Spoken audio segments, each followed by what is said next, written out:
Welcome you to EC Glass High School to give you some really important and exciting news concerning our continued fight against COVID-19.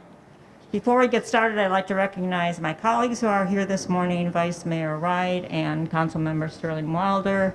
Don't think I see anybody else. As you are aware, this pandemic has continued to have a devastating effect on our local community, our region, our country, and the world. We have all become accustomed to wearing masks, social distancing, washing our hands, and taking other precautions to mitigate the spread of the virus. But unfortunately, our numbers continue to rise.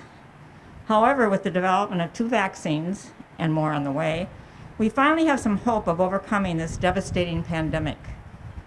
This is not a panacea and will not happen overnight, so we must continue to be vigilant. This is a step to get us to the 5-yard line so we can need to put on the gear that gets us across the finish line, the vaccine. That is why I'm pleased to join my colleagues here today. However, I am cautiously optimistic because I know that we must still be very, very patient as we work together to address this massively complex issue. I am confident that we have gathered the right people in the room for the challenges that lie ahead. And at this time, I'd like to invite Dr. Carrie Gately, Director of the Central Virginia Health District, to come forward.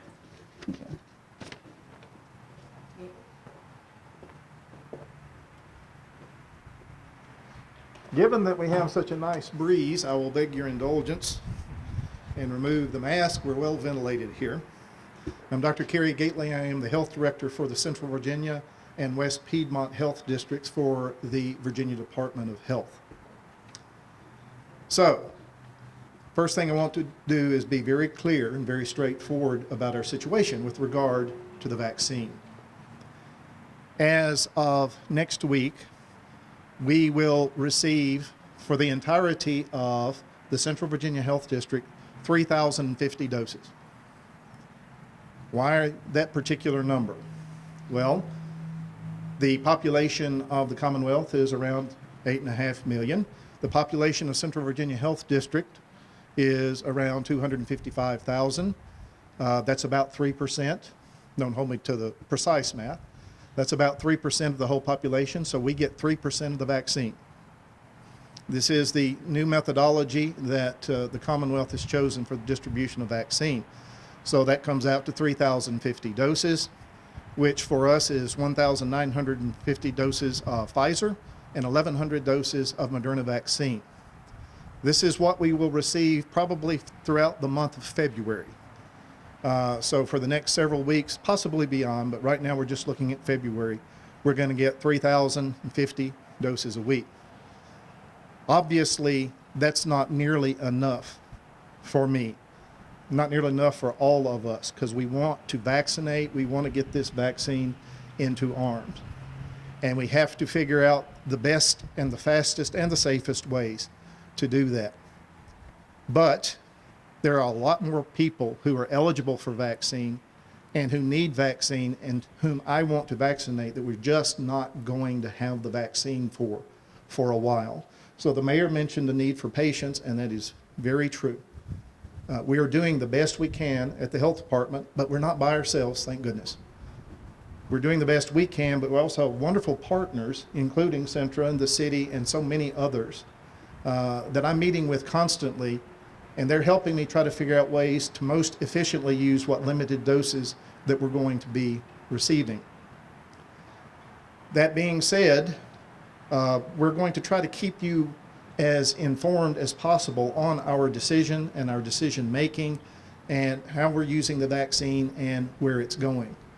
This is all really new. We really made this change this week, this past Wednesday, as a matter of fact.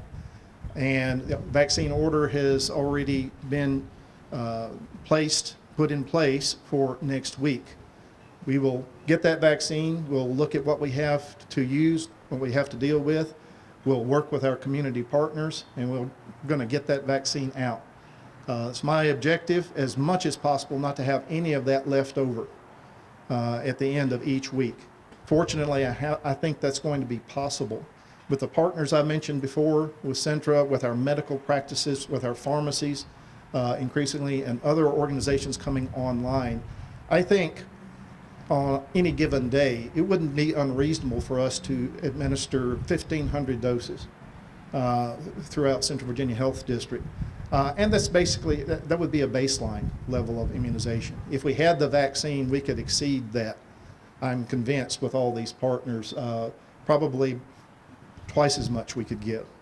But now we'll just give what we've got and do their best to prioritize according to the prioritizations that have been given to us, that we've accepted in Commonwealth and that are being used throughout the United States. I would like to have better news. We were joking earlier about nobody much likes to hear my news lately. But that vaccine is being made. That vaccine's in the pipeline. Another vaccine hopefully will come on maybe in April or May. I'm keeping a close eye on that. And eventually that pipeline is going to open. And when it does, we are ready to give that vaccine as fast as humanly possible. Till then, we ask your patience. For all those who have been calling the health department, we have not lost your information. We have your names. We have a list of people who are qualified, pretty much all now in 1B, of over 3,000 people. We know you're there. We haven't forgotten about you. We will get to you. But once again, the vaccine supply is going to be short for a while, but we're going to get to you. We'll contact you. We'll advertise. We'll make our information known as many ways as we can. So let's all hang in there. I would like now to introduce a very able manager and good friend, Reed Woodagan. Thank you, sir. Well, good morning, everyone. Thank you all for being here. I think it's fitting that we are here today on the steps of EC Glass High School. This is a building and an institution that has stood in this place for 70 years and is truly a physical manifestation of what a community can accomplish when it comes together for a common purpose and with a common vision. So today we come together with a very different vision and a very different purpose. Today we come together as we have experienced over the last many months an existential threat to our health, welfare, and economic vitality of our community for everyone that is here. In the past several months, we've experienced sickness and death and economic hardship for a variety of citizens in our community from an indiscriminate virus. We recognize really that the only way that we are going to solve this issue and return to some normalcy is that we get as many people in our community vaccinated as soon as we can. This certainly is going to be a monumental challenge for our community and one that has a number of challenges along the way. Certainly the most of which is that we need a supply of vaccine that will be enough to substantially affect members of our community. But one thing is for sure, even though we have a lot of challenges, the way forward with this is that we will need to continue to work together as a community. We will do this in both the way that we talk about how we're doing vaccination, but also in the way that we are pooling the resources of a variety of organizations throughout our region. And that will be how we return to our normal lives and return to some normalcy. So for that reason, it is with great pride that I announce the formation of an innovative and collaborative partnership between the City of Lynchburg, the Central Virginia Health District, and Centro. Each of these organizations and my colleagues here have a variety of resources that will substantively contribute to our effort to vaccinate the community. And to that point, each one of us on our own could not dream to make a sizable impact without leveraging the resources of the others. So we are pleased to come together to form what I will call a whole of community approach, where we develop plans together and create mass vaccination options for everyone in our community. One thing I also want to point out is that this virus knows no jurisdictional bounds. And for that reason, we are currently partnering with leadership in regional counties or in the area to include them in our planning effort. So the structure of those partnerships are still being determined, but I know that everyone recognizes that sharing resources across political boundaries will lead to larger success of the vaccination effort for our region. So we've been working together now for several weeks, and our singular focus has been to develop a plan of action for the ultimate mass vaccination of members of our community. To be sure, this is not something that any of us have ever done before to this scale. And certainly there are a lot of steps that we need to take to prepare for that effort.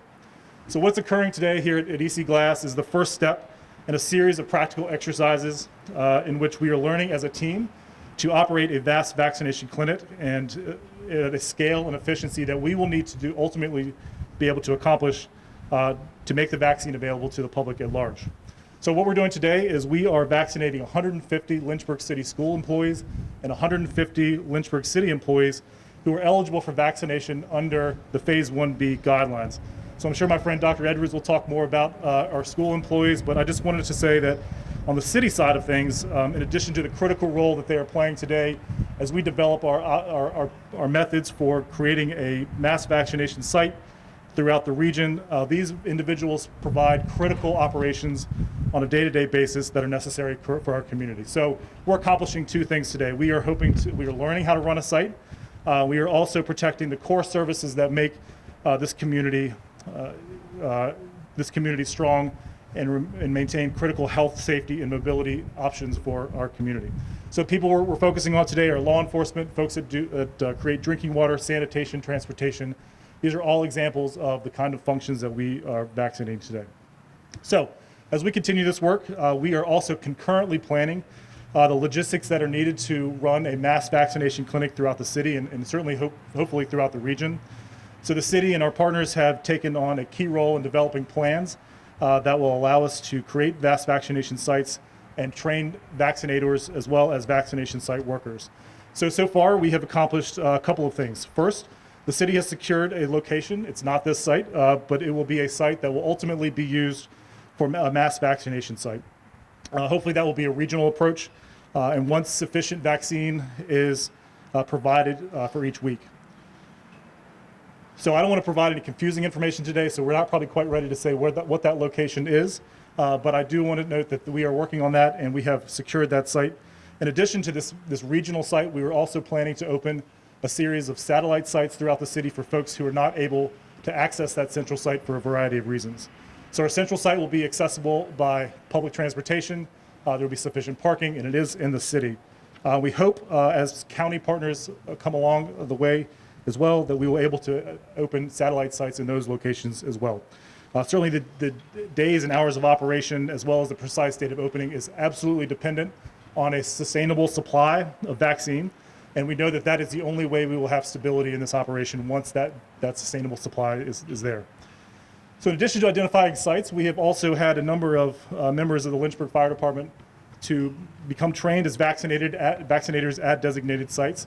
So these folks, along with providers from organizations that are partners with us, will be instrumental certainly in that vaccination process.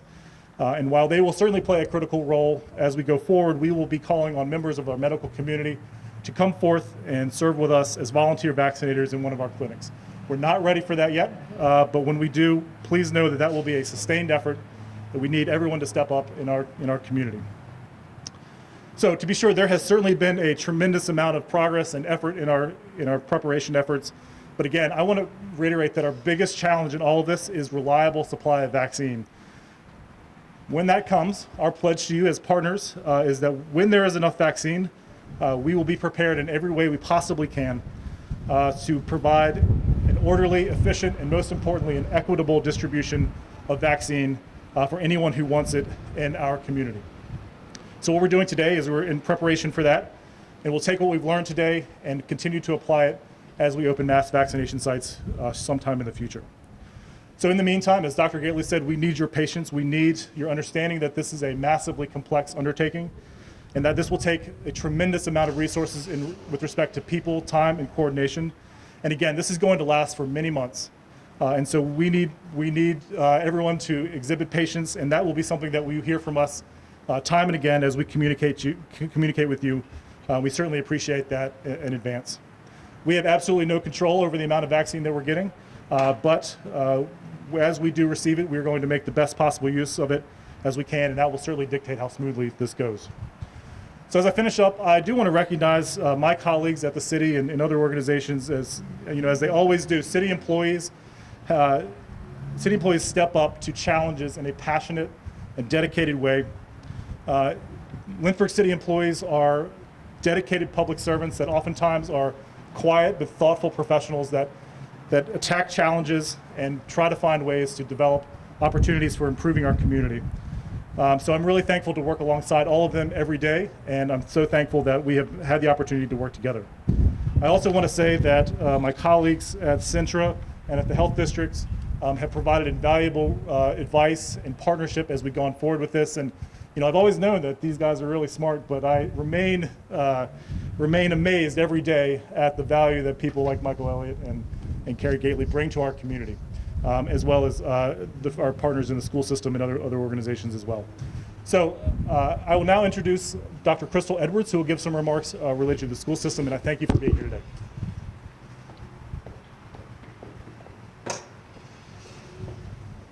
Good morning. Today I bring a message of thankfulness and gratefulness. 2020 was a rough year. And since then, the staff at Lynchburg City Schools, as Mr. Woodagan has said, has stepped up. They haven't slowed down in their delivery of service to our kids. They haven't slowed down in making sure everybody was fed. And when we were switching to remote learning, hybrid learning, they stepped up. And throughout this entire pandemic, Lynchburg City Schools staff has never given up on our children.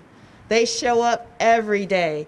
Despite the growing number of COVID cases in this community, they're here. They're here now. I'm happy to be on the steps of VC Glass. Our kids are in there. Our staff are in there right now. So today, I'd just like to say thank you to the mayor, city manager, Dr. Elliott, Dr. Gately, for working with us to make this happen, to make this site, EC Glass, a place where Lynchburg City School staff can begin the vaccination process. Our transportation workers, nutrition workers, school counselors, our teaching staff, our instructional aides, all of our staff care deeply about our kids.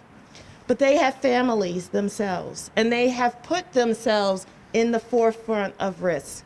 So today, to be able to offer that vaccination to at least 150 employees, the first of many groups, is monumental, and I cannot be more proud to stand here and say, today I am thankful and I am grateful. But I would be remiss if I did not acknowledge my staff. We got into this business because we love kids. We're all educators.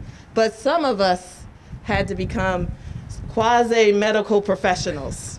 Some of us had to learn how to do contact tracing at a time when we didn't even know what that was. But again, showing that dedication. So my staff, under the direction of Miss LaTanya Brown, Andrea Bryant, our nurse coordinator, all of our nurses who volunteered, who are in there right now vaccinating their colleagues, have stepped up. Our building, our custodian who made this possible. We have a system down here that Disney can learn from in terms of how we have people coming in this building. This was a team effort, working with the health department and working with Centra. And I can't stand here and take credit as superintendent because I have a lot of wonderful people who made this happen. To my staff, I think patience is the word. It's going to take us a while to get everybody through. We have tiered our staff in terms of how we are administering the vaccination here. Our staff who are standing in front of children, if you are one of those first responders in terms of our kids, we have prioritized that staff to go first. And we will continue to tier as we move through. So today I'm here, but it's not my turn to be vaccinated yet. It is the priority of all those who are standing in front of our kids, transporting our kids, feeding our kids. Those are the people that we are prioritizing today. For everyone on Lynchburg City School staff, thank you for showing up today. We know we gave it to you yesterday and said show up, and they did.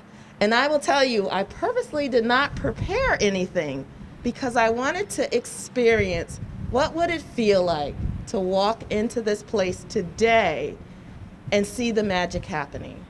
And I was greeted with staff that were smiling, that were excited, that were genuinely glad to make this happen. And that wasn't just my staff, that was city staff too. This is a collaborative effort. And when we are through and when we get enough vaccines, we're going to make a huge difference in keeping our schools open and giving our kids the service that they deserve. So again, I started with saying I'm grateful and I'm thankful. And I want to close with all of the tragedy, we have to take pause and appreciate the people around us who contributed to make this happen. Appreciate the dedication of staff members who volunteer day, night, hours, weekends to make this happen. And just let us all just say how thankful and grateful that there's some light at the end of the tunnel and we actually might be able to get COVID-19 under control and see some normalcy in the near future. So thank you. Sorry. Would be remiss, don't never have somebody walk up. My esteemed colleague from Centra, I'd like to introduce Dr. Michael Elliott. Well, I'm going to continue the theme of thankfulness. I love our city and I love our region, but I'm going to keep my comments short because I love our city and region even more when it's greater than 60 degrees outside. And today does not fit that bill, but it is beautiful. On behalf of Centra Health, I do want to say thank you. This collaboration means so much, and I want to give a little bit of insight into why. On behalf of all of the almost 8,000 caregivers at Centra Health, I say thank you. Thank you for washing your hands. Thank you for social distancing. Thank you for masking up. Those things matter. I don't want to see anyone in our community, in our hospitals, saying, I wish. I wish I had masked up. I wish I had socially distanced. I wish I had taken advantage of the vaccine once it was available. I do have some good news. From a number of inpatients at Lynchburg General Hospital, we hit a high last week of about 133 patients. Over the last several days, things have improved some. As of this morning, we have about 80 patients. While that is good progress, it is not where we need to be. If we were having this conversation in the beginning of December, I would have told you that we had about 40 patients. So we are still having multiples of people who are sick enough to get admitted into the hospital. So please don't be one of the people saying, I wish. I wish. We have opportunities. We have a long way to go still before the vaccine is available to all of our population. I do want to share that Centra Health is still vaccinating at all of our hospital sites. That would be Lynchburg General Hospital, that would be Centra Southside Community Hospital, and Centra Bedford Memorial Hospital. At those sites, we continue to vaccinate those healthcare personnel who fell into phase 1A. As of today, we have started vaccinating at our Centra Medical Group primary care offices for those that fall into phase 1B. That includes quite a few individuals, including those who are 65 years old and older. However, as has been said many times, there is not enough vaccine. And so as vaccine comes into the community, we will make sure that it is accessible to those who fall into those phases.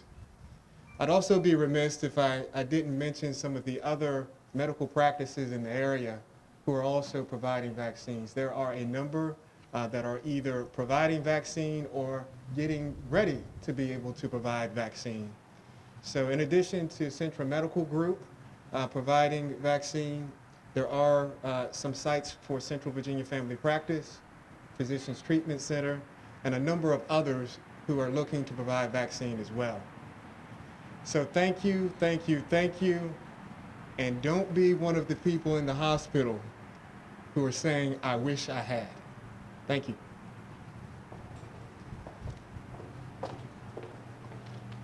Thank you all for your informative comments. Before I call Dr. Whitaker up for the Q&A, I just want to once again remind all of our citizens to continue to practice proper PPE, wear your mask, social distance, and do everything that you need to do to keep yourself safe and those around you. More importantly, I want to tell everybody when the vaccine is available to you, please consider taking it, because I think this is the only way we get across the finish line with this. And thank you very much. Dr. Whitaker? Well, good afternoon again, or good evening, or afternoon, or good morning, excuse me. Messed up.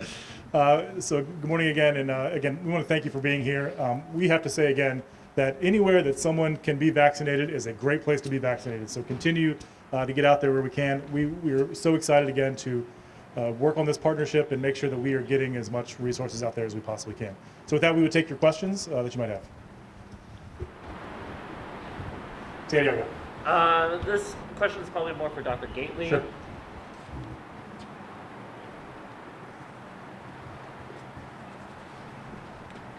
First of all, thank you everyone for holding this morning. Dr. Gately, I believe you mentioned that the health district identified about 3,000 people in Group 1B.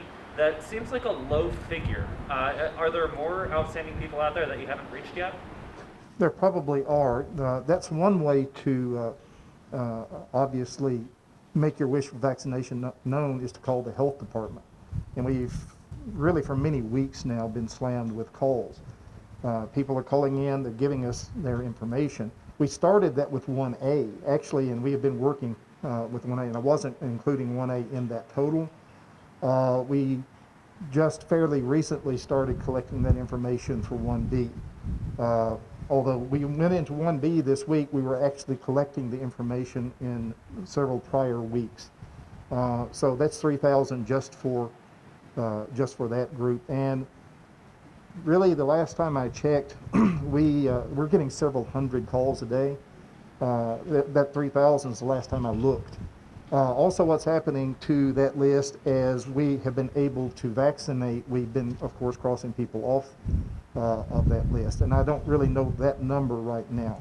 But what I'm wanting to say is it's a big number. We're working really hard. The phones are slammed.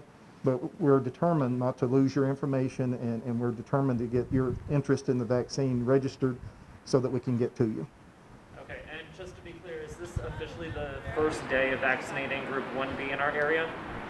No, we have done some 1B vaccinating in health department clinics. We went into 1B on Wednesday, and so we have been doing some 1B vaccinating in the health department clinics and some others that have been mentioned. Thank you. Yes. I had a figure that said that the amount of people in the city that fall into one of these, like 25,000 or something. Do you know that exact number? I don't know that exact number, but it could be that. Do you know that number? That was actually kind of my question. Great. Yeah. Anyone else? The new administration wants to get 100 million vaccines out to Americans in 100 days. That number of 3,000 that you guys are going to be getting for the foreseeable future, do you think that's going to be enough to help beat that, or do you think that you're going to need more in order to help? Right. We absolutely need as much vaccine as we can possibly get. That 3,000 number is certainly not enough.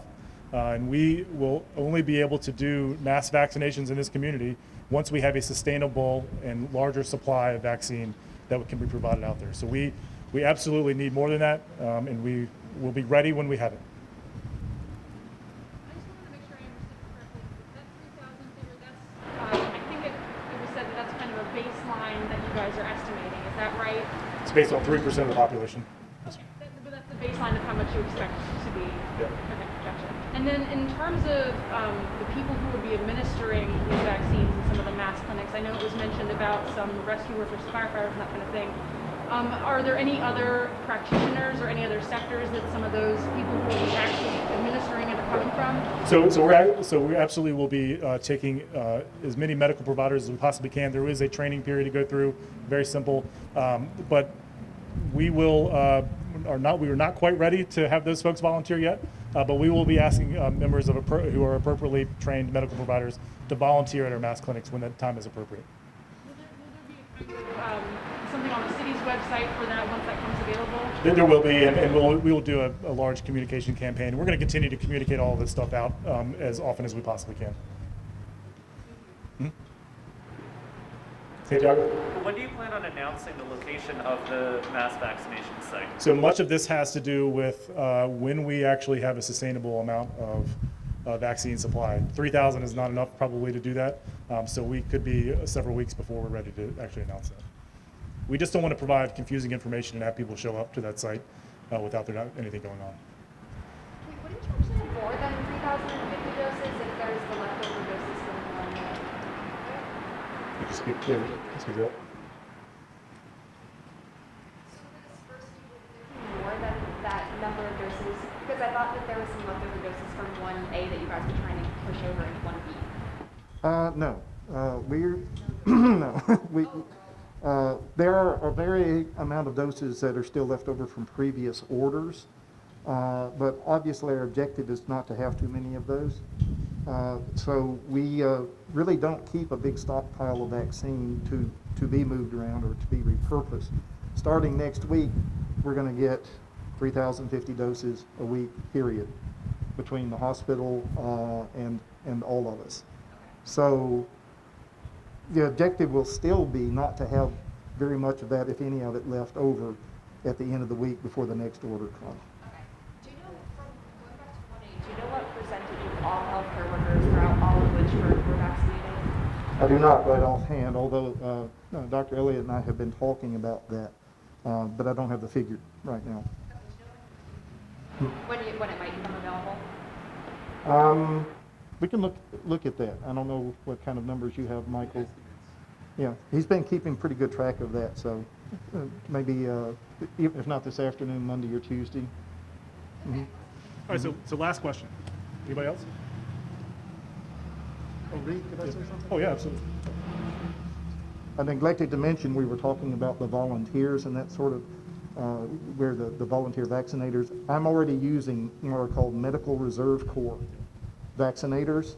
They are invaluable, and I just wanted to say here publicly how much I appreciate the assistance that the Medical Reserve Corps volunteers have provided to the health department, and I know that they've been involved in other efforts as well. They can work as vaccinators, but they also work as organizers, runners, everything else that I just don't have the staff to do. So again, thanks to our MRC volunteers, and I'm sure we'll be talking about that more, chances for people to volunteer and be a part of the MRC. Thank you. All right, so Jamie, I think has the last question. Yeah, I had a question for Dr. Okay. Dr. Evers. Oh, all I heard was dog. Yes, ma'am. Yeah, at this point, how many of your staff is interested in getting the vaccine, and are you in a position to require that? In terms of how many have expressed interest, I think our last survey, we had about 800 staff members that expressed interest, 150 being vaccinated today.